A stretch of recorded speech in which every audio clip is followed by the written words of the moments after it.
Miss Katie here with the Girl Scouts of Virginia Skyline Council. Today we are working on Senior Novelist, Step 1 and Step 2. But before I hop in, I wanted to say thank you so much to all of our active members. Please remember to renew your membership. And if you're interested in joining our council, we would love to have your support. Okay, so Senior Novelist, Step 1 and Step 2. But like always, I'll kind of go over all the steps in case you guys want to work to achieve this on your own. Step 1 is deconstruct a novel. Step 2 is create great characters. Step 3 is develop a plot. Step 4 is write at least 20 pages. And step 5 is edit your pages. So today we're going to deconstruct a novel and then look at great characters and create our own. So I thought we would deconstruct a novel examining characters, and I pulled this book off my shelf. It's the Tale of Despereaux. It's a classic, and I remember reading this back when I was at Lynchburg College, and the main character is a tiny mouse with really big ears, and he's really lovable in the sense of he's super cute, and he's got a really unique sense of adventure, and he's kind of the underdog in the story. So as we're working to write our own novel, a great place to start is to, of course, start brainstorming about what characters we want to create. But in order to do that, we really need to start with the theme of our book. So what we want our novel to be about. And I guess a good thing to mention is that a novel is, it's a longer length of a book that's typically nonfiction, and it involves a character and an action. So again, kind of relating your theme of the book to who is your main character. So I found this list on the internet of possible themes, and I think it's a good place to start. And it's a huge long list, and you can, again, choose whatever you'd like. But Despereaux's tale was very much individuality. He was different from all of his mouse friends. Like I said, he was kind of the underdog. He craved belonging, so that was another big theme in this book. And he kind of went against the tradition of the other characters mentioned throughout the book. So something that I learned is that throughout novels there are flat characters and then there's round characters. Your flat characters are those that are just mentioned a couple of times. They're kind of in the backdrop. They don't really represent anything huge in your book. And then your round characters are your lead characters, the ones that hold high regards in the story and are really the general focus. So today we're gonna make our own round characters, and like I said, just kind of use this book as a resource and an example to kind of get motivated. So I was really inspired by Despereaux's Tale of Individuality, and I thought that I would make my character fit around that theme. So to get started, I'm just going to kind of write that down, and that can kind of guide me through the process of creating my character. So individuality, and that can look like a number of different things. Maybe my character is unique in the sense of he doesn't fit in. Maybe he's trying to find his place within the world. Maybe he has a newfound sense of power. So there's lots of different paths you can take regarding whatever theme that you choose. And the link to the theme list that I'm looking at is actually included at the bottom of this video. So use that to your advantage. Okay, so let's see here. So a good place to start in terms of creating characters is we need to get familiar with the glossary of terms that are used throughout novels. So the dialogue. So the dialogue is the conversation between characters in a work of literature. So that's going to be your story. Because like I said, typically novels involve, it's a character and it's an action. So it's something about this character's life, and it's the conversation that happens between the people included throughout your story. Let's see. Dialect. This is the form of language spoken by people in a particular region or group. So in a literary work, a dialect may be used to paint the true picture of characters. So that's something worth knowing. The point of view is the angle or perspective that your book is told in. So it could be first person, it could be third person, totally up to you. First person point of view, the narrator is the character or the observer in the story. So I believe, no, Despereaux was not told in first person. Despereaux was told in I believe third person. Yes. So third person is when the narrator does not participate in the story at all. So it's kind of an outsider perspective of what's happening. So imagine somebody looking down and telling the story versus if it was in first person, this would be from Despereaux's perspective as an example. So good things to know. And I think that's a good place to start in regards to character terms and creating our characters. So, okay, let's brainstorm about the methods of characterization. So we need to, in developing a character, think about character appearance. We need to think about a character's speech or behavior.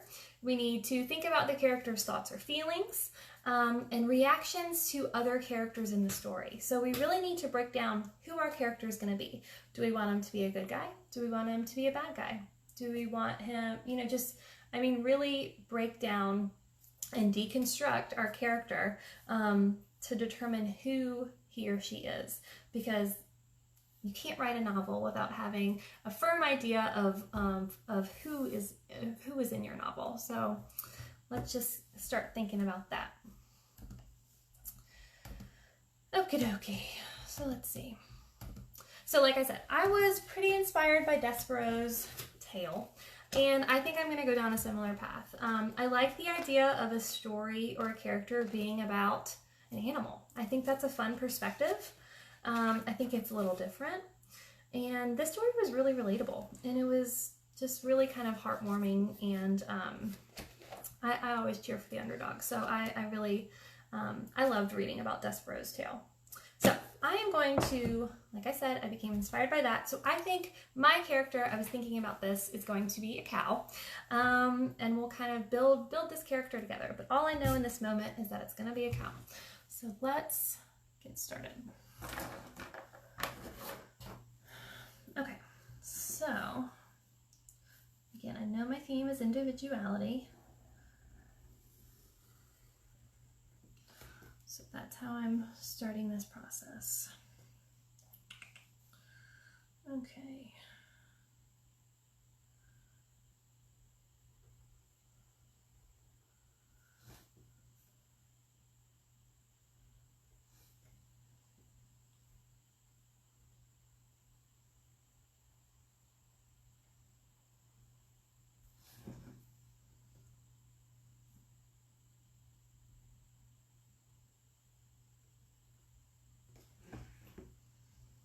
His ear's a little too high.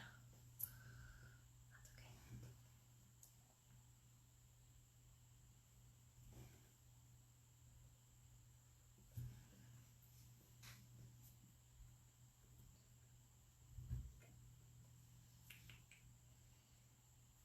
okay. Okay.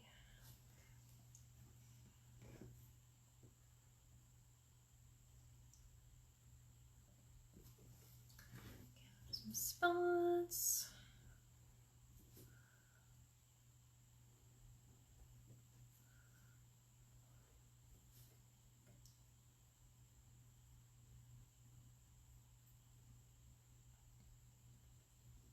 So right now, while it's important to have a theme in mind, we really don't need to go much further than that. Right now, we're just working on the physical appearance of our character. And of course, as you're making this character, you're going to start brainstorming about, who they are, what they're about, maybe their struggles, maybe their successes, things like that. But I really just want you in this moment to focus on the appearance and traits of your character, because the rest will come as we're developing our plot.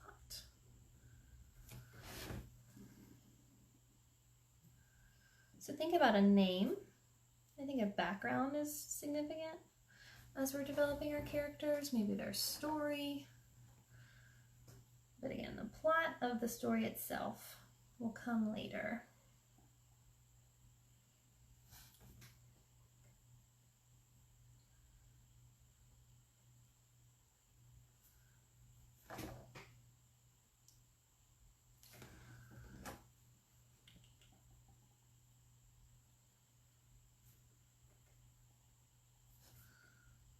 Feet.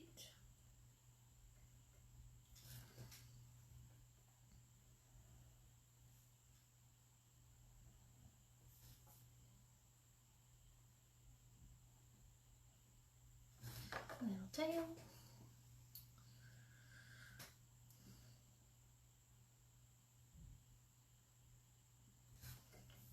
Okay, so looking at individuality, I think I'm going to have my cow look a little different from a regular cow. So he'll have his pink ears. I think this is going to be a boy cow.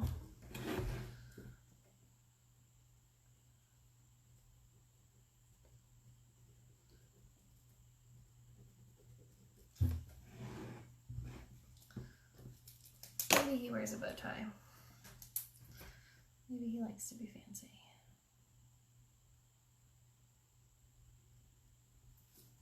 Just a tie. Let's do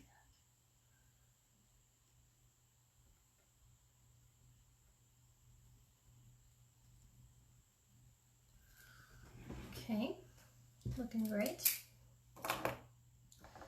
And maybe he has stripes also. That'd be a little different. And I think that would play into this theme of individuality.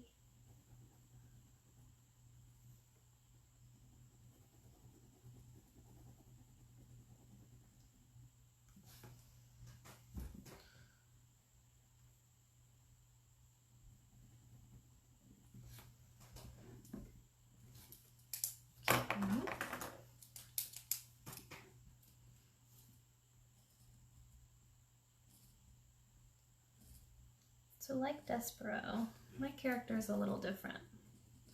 Despereaux had big ears and a sense of adventure. My character has stripes,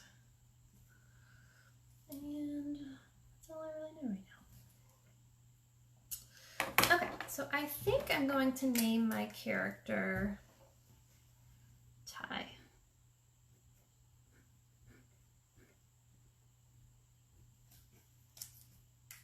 Okay, let's check him out. Okay, so here's Ty. He's going to be the main character of my story. He's going to be the protagonist, so he's going to be the good guy. And that's all I really know. So in I think it's step 3 and step 4. Step 3, we're going to look at developing our plot. So for now, I'm going to brainstorm on this new creation of Ty and what it means in regards to his theme of being an individual, and maybe he'll struggle to find his individuality. I'm not quite sure, but I'm going to brainstorm a little bit on this, and then we'll look at developing his plot in step 3 in the next video. So do some thinking, think about what you want your novel to represent, and then we'll continue building this together. I'll see you guys soon.